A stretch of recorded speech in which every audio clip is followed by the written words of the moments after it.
KGF chapter 2 यश की 18th movie थी, उसे यश 18 बोलते थे। अब यश की जो नेक्स्ट मूवी आने वाली वो है यश 19, जिसका टाइटल रिवील हो चुका है। टाइटल है toxic. Toxic word animal movie की वजह से ऑलरेडी ट्रेंड कर ही रहा था कि भैया यश जी ने हमारी 19th मूवी का टाइटल टॉक्सिक रख के इस ट्रेंड को ब्रांड बना दिया। अब टॉक्सिक वर्ड का हाल भी ना सिगरेट की तरह हो जाएगा। कोई भी बंदा किसी दूसरे बंदे को टॉक्सिक बोलेगा ना तो वो इसे एज ए कॉम्प्लीमेंट लेने लग जाएगा। बहुत से लोगों को यह अंदाजा लग रहा है कि शायद टॉक्सिक एनिमल से भी कुछ 2-3 कदम आगे होने वाली है और इस वजह से इस टाइम पे ही इस टाइटल को रिवील करना बहुत सही था, लेकिन मैं ऐसा नहीं मानता हूं। जिन टर्म्स में लोग एनिमल को टॉक्सिक बोल रहे हैं उन टर्म्स में ये मूवी टॉक्सिक हो ही नहीं सकती, क्योंकि इसकी डायरेक्टर है एक कन्या गीतू मोहनदास। अब गीतू मोहनदास मलयालम सिनेमा में अच्छा खासा काम कर चुकी हैं, बॉलीवुड में भी काम कर चुकी है, लेकिन उनका पहले का काम मैंने तो नहीं देखा है। हालांकि विकिपीडिया की मानी जाए तो इन मोहतरमा के नाम पे कई सारे नेशनल अवार्ड्स ऑलरेडी दर्ज हैं। बाकी कहानी बढ़िया ही चुनी गई होगी ऐसा मुझे यश के ऊपर यकीन है, क्योंकि उनकी स्क्रिप्ट चूज करने की पावर पर मुझे पूरा भरोसा है। और भाई कोई नहीं चाहता कि ऑल ओवर इंडिया इतना नाम कमाने के बाद में, इतनी बड़ी ब्लॉकबस्टर देने के बाद में किसी भी मामले में कोई हल्का पड़ जाए। मूवी केजीएफ चैप्टर 2 से भी भारी होने वाली, क्योंकि उसका बजट लगभग 150-200 करोड़ या 100-200 करोड़ के बीच के था, लेकिन इसका करोड़ भाई 400 करोड़ तक पहुंच रहा है। अब मूवी को मैं और हाइप ना देते हुए आपको बताता हूं कि आखिर इस मूवी में होने क्या वाला है। तो यश 19 यानी टॉक्सिक मूवी के अंदर होने वाला है गैंगस्टर वॉर्स, वो भी किसके रिलेटेड भाई साहब, ड्रग्स के रिलेटेड। और ये इसके टाइटल में भी रिवील होता है। जो धुआं दिख रहा है नहीं, बताता है कि ड्रग्स का धंधा किस तरीके से छाया हुआ है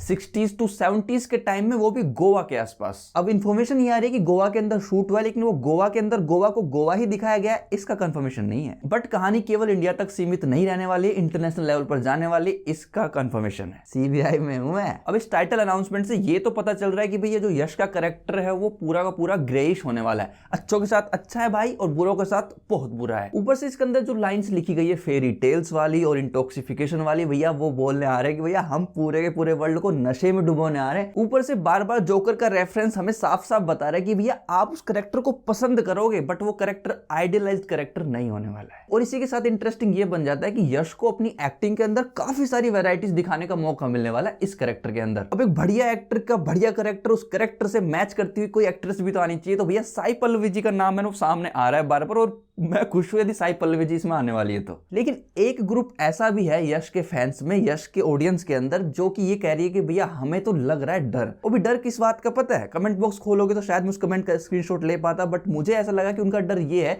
कि जिस तरीके से बाहुबली 1 और बाहुबली 2 आने के बाद में प्रभास की कोई भी मूवी ना चली है ना लोगों को पसंद आई, कहीं ऐसा ही हमारे यश के साथ ना हो जाए। लोगों का डर लग भी रहा है क्योंकि लोगों ने डायरेक्टर का काम ऑलरेडी पहले देखा नहीं है, और इस कहानी के अंदर उनको ऐसा भी लग रहा है कि कहीं ना कहीं केजीएफ जैसा ही लुक वापस आ रहा है, मतलब कि कुछ भी नया ट्राई नहीं किया। तो 1-2 कारण ऐसे हैं जिससे लोगों को डरना जायज लग रहा है, बट मुझे ऐसा लगता है कि लोगों की इस डर की वजह ओवर कंसर्न है। Don't worry bro, it's just a movie, और यदि आप इतना ही सीरियस ले रहे हो तो मूवी को आने का टाइम दो, और मूवी का आने का टाइम अभी बहुत आगे है। 2025 के अप्रैल में आ रही। भाई कितनी देर लगेगी, कितने दिन लगेंगे, कौन जाने कि सच में अप्रैल में आ रही है कि नहीं आ रही। लेकिन जब भी कुछ भी आएगा अपना भाई उस पर बात करेगा, खुल के बात करेगा, जो भी बातें होंगी। तो एन के टिप्पणी पे यदि बातचीत आपको जारी रखनी है तो सब्सक्राइब कर लो, कमेंट करके अपनी टिप्पणी भी छोड़ के जाओ।